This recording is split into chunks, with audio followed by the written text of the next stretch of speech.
Dear students, in last class we have completed the generation of high voltages and high currents. In today's class, I will start a chapter on measurement of high voltages and currents. Measurement of high voltages and currents involves much more complex problems which a specialist in common electrical measurement does not have to face. You all have seen that in electrical laboratory, it may be machines laboratory or electronics laboratory or measurement laboratory. While conducting the experiments, we make use of various types of instruments like ammeter, voltmeter and wattmeter. These all measuring instruments are rated for low voltages. There we do not face much problems. We connect the meters and without taking much care we measure the quantities.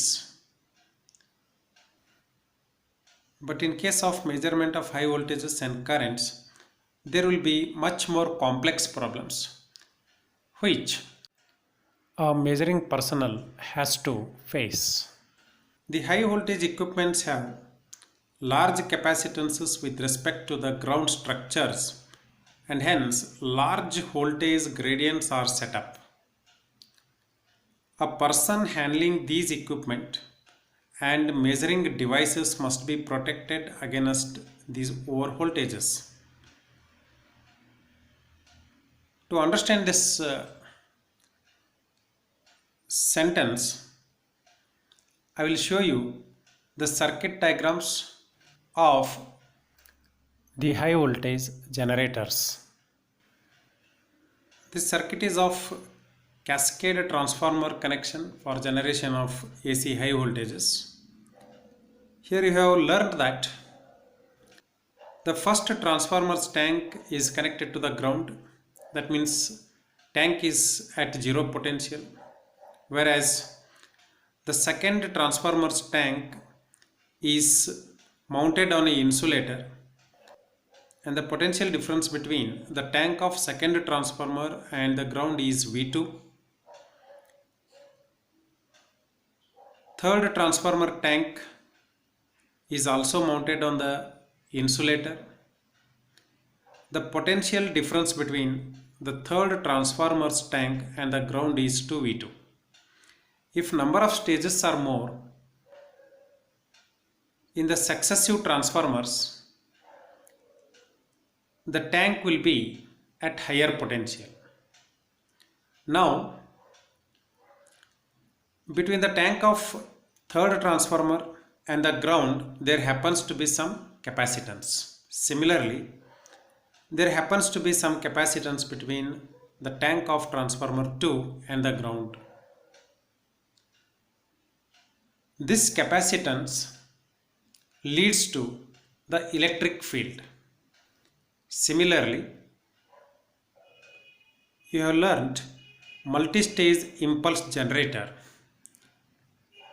Here the capacitors are charged in parallel and they are discharged in series by triggering the spark gap. So here the lower terminal of each capacitor will be at different potential and they will be supported by the insulators. So because of that insulator and the potential difference between lower terminal of capacitor and the ground, there happens to be some stray capacitance and that leads to the electric field. But such type of electric field we do not find in low voltage systems. A person handling these equipment and measuring devices must be protected against these overvoltages. If any discharge occurs through the measuring instrument or the operating personnel, then the meter may be damaged or there may be threat to the life of the operating personnel. Hence, we need to provide the protection to the measuring device as well as operating personnel or the person who handles these measuring instruments. For this, large structures are required to control the electric field and to avoid flashover between equipment and grounded structures. So to provide the protection to the measuring device as well as the operating personnel, large structures are provided. Sometimes these structures are required to control heat dissipation within the circuits. Therefore, the location and layout of the equipment is very important to avoid these problems. That is, where and how the test equipments and the measuring devices should be placed in test laboratory. Also, electromagnetic fields create problems in the measurement of impulse voltages and currents and should be minimized.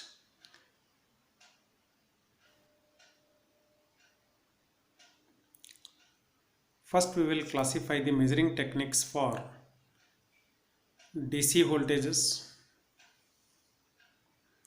AC voltages, AC high frequency voltages, impulse voltages, and other rapidly changing voltages, and direct current, alternating current, high frequency AC current. The different techniques or the methods available for measurement of DC voltages are series resistance microammeter, resistance potential divider, generating voltmeter, spear and other spark gaps.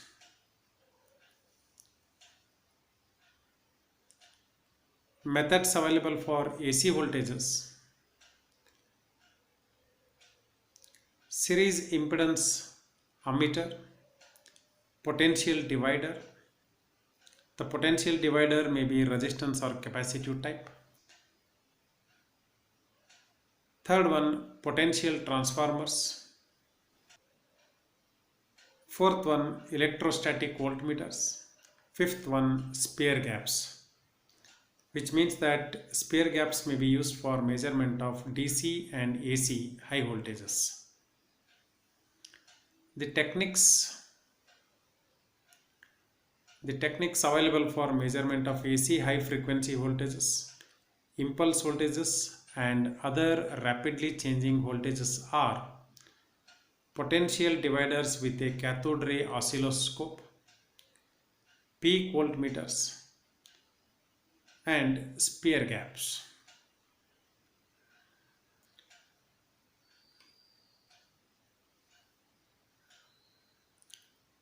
Methods available for measurement of direct current are: first one, resistive shunts with milliammeter.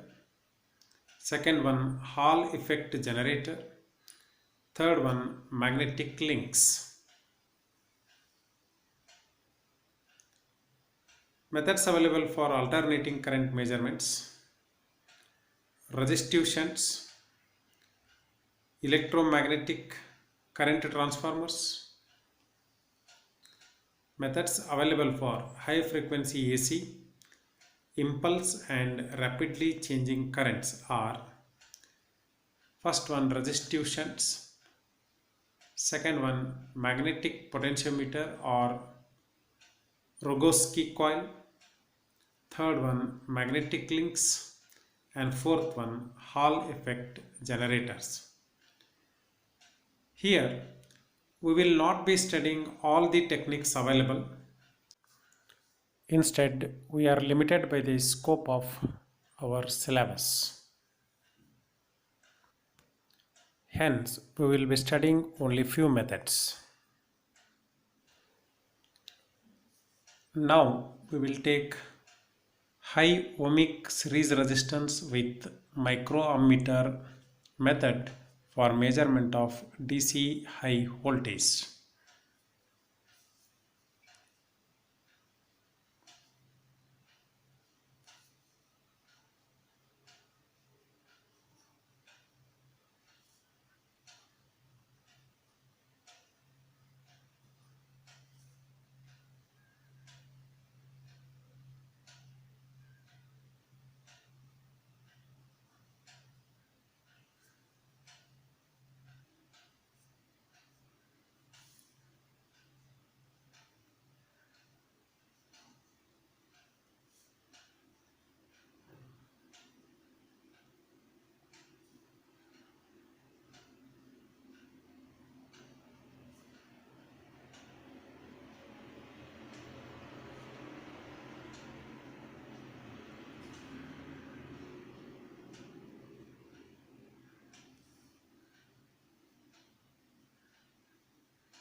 Students, we have already studied that a permanent magnet moving coil instrument can be used for measurement of voltage and current. And we can extend the range of this permanent magnet moving coil instrument when used as an ammeter or voltmeter by connecting shunts and series respectively. So here also we are going to make use of PMMC instrument for measurement of DC high voltage, and for that we connect here a very large resistance of the order of hundreds of mega ohms in series with this meter.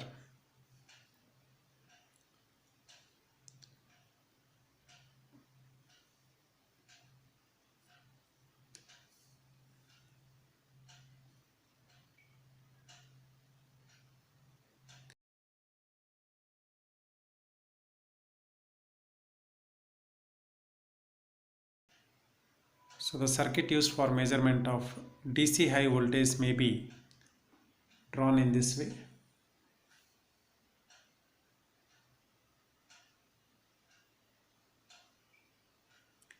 This is microammeter. This is high resistance connected in series with the meter. In case of failure of high resistance R, the microammeter will be subjected to high voltage. So we need to protect it. For that, we will connect one protective device in parallel with microammeter. That protective device may be shown with a rectangular box and a gap.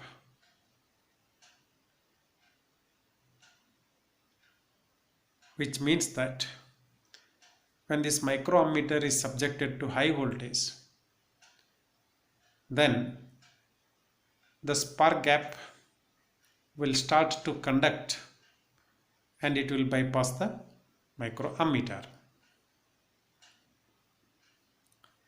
So what is this? This is now protective device.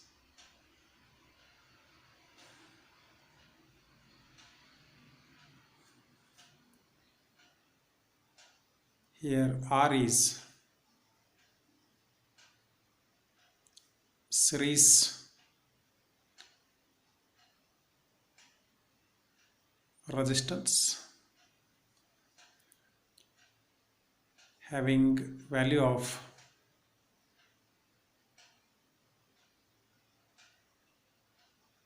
hundreds of mega ohms.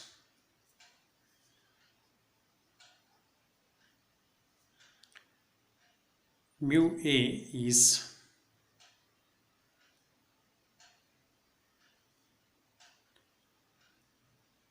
microammeter,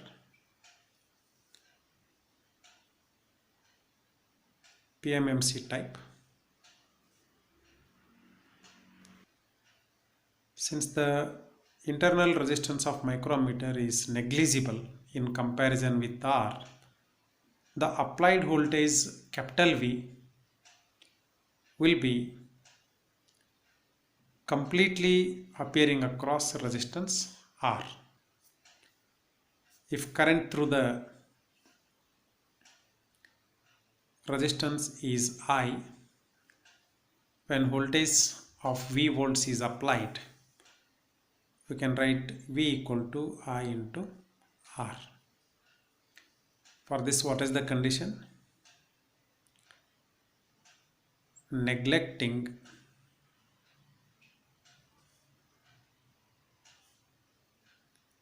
the meter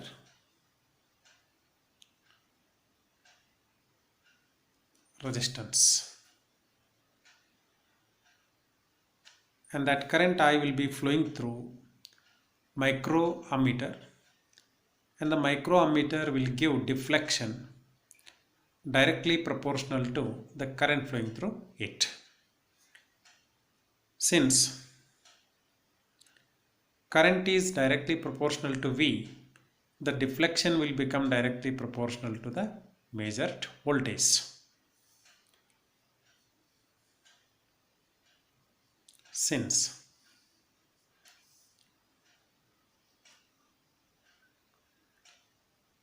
deflection angle theta is proportional to I for PMMC instrument,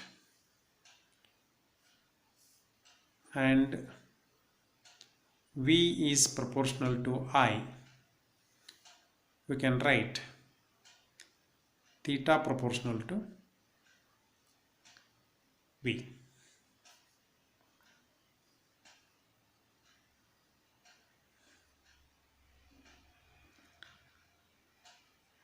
The protective device used here may be a Zener diode,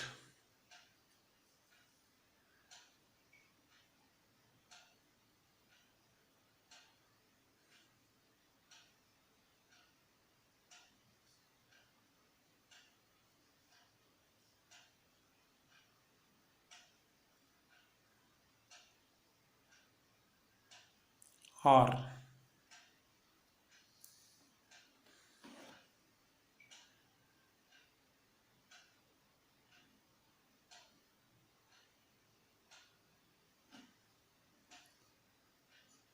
paper gap,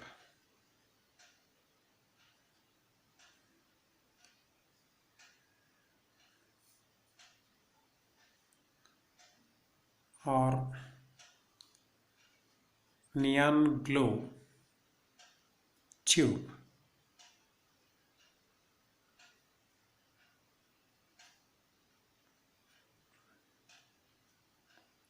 Here R should be selected such that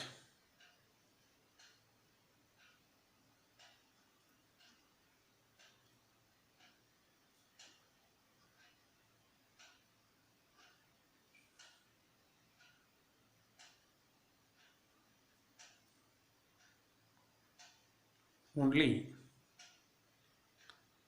1 to 10 microampere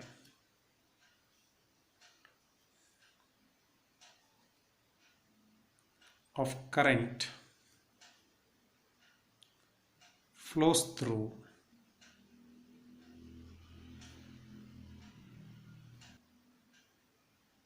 the microammeter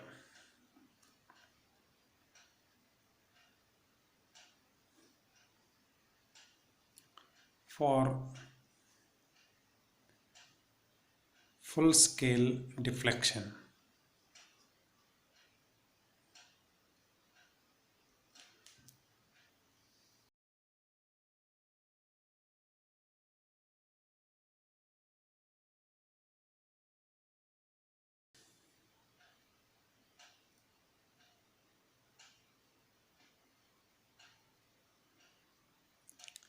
constructed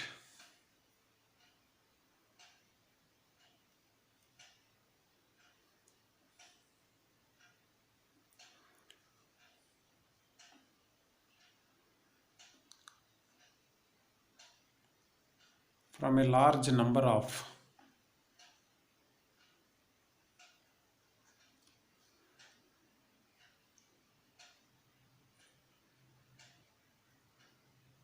wire wound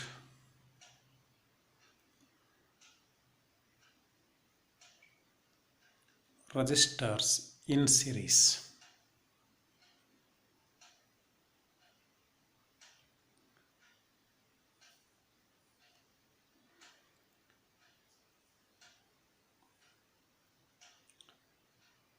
The reason for making use of large number of wire wound resistors in series is,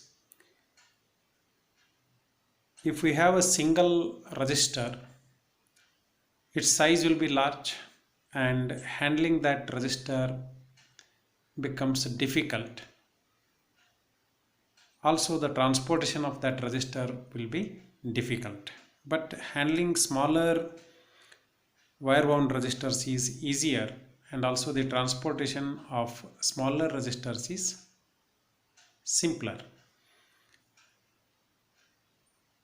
In addition to that, if R fails, in that case, entire resistor has to be replaced. But when connected in series, if any of the resistor fails, then only that series resistor has to be replaced. It reduces the cost of replacement in case of failure of R.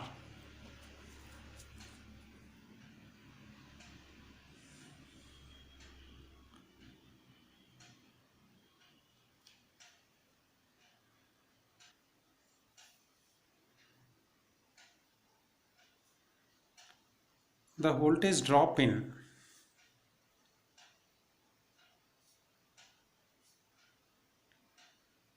each resistor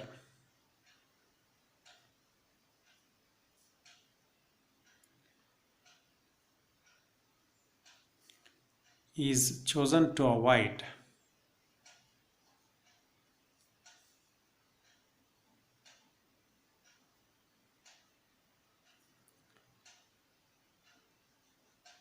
surface flashover.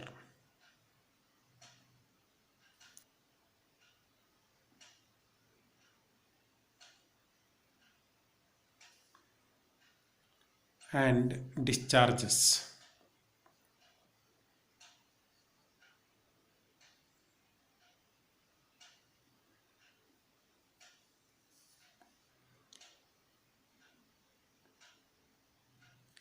A value less than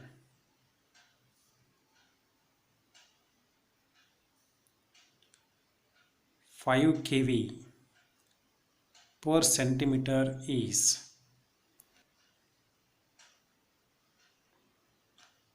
permissible for air, and it is 20 kV per centimeter for good insulation oil.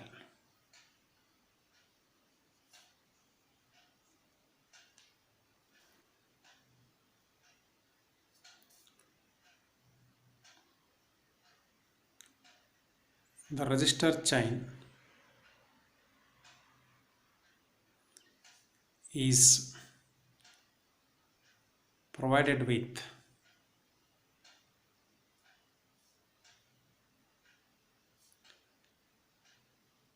corona free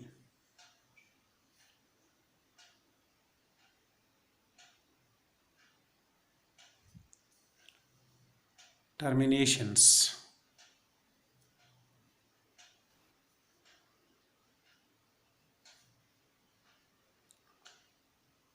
The material used for making R is an alloy of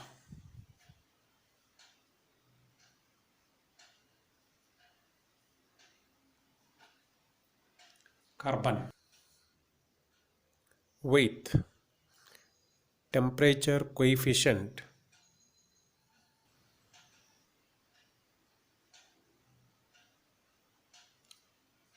less than 10 raised to minus 4 per degree Celsius. There are certain limitations of this method, and they are: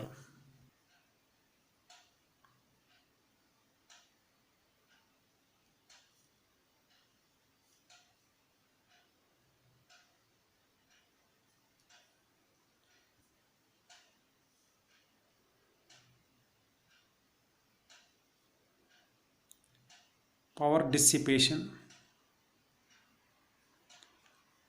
and source loading.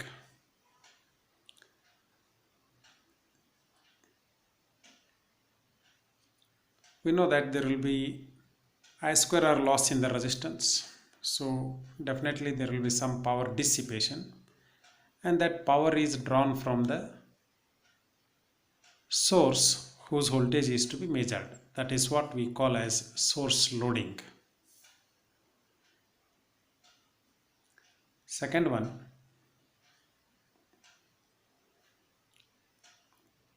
this method suffers from effects of temperature. That means when temperature increases or decreases, resistance R increases or decreases, and hence the setup should be calibrated for accurate measurements.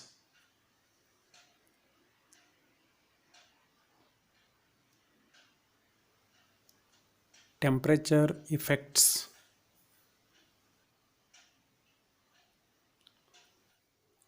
on long time stability.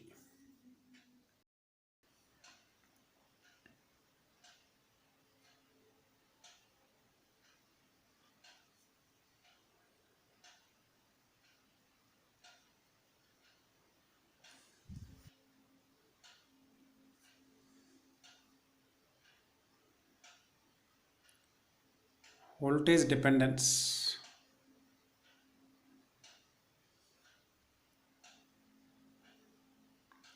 on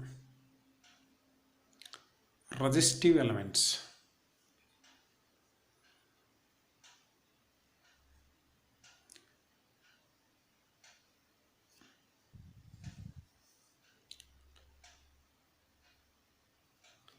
Last one,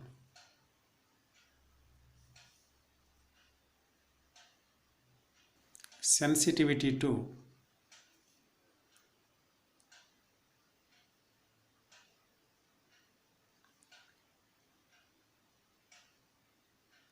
mechanical stress.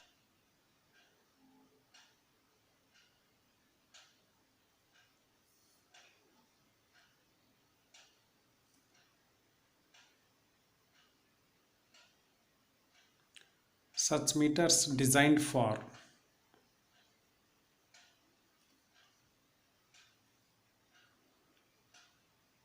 measurement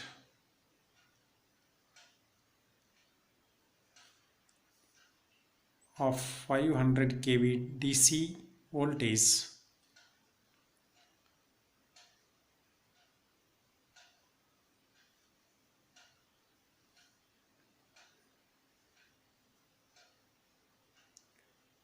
shall have an accuracy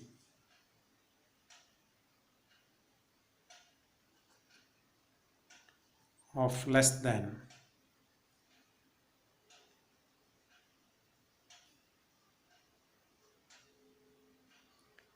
0.2%.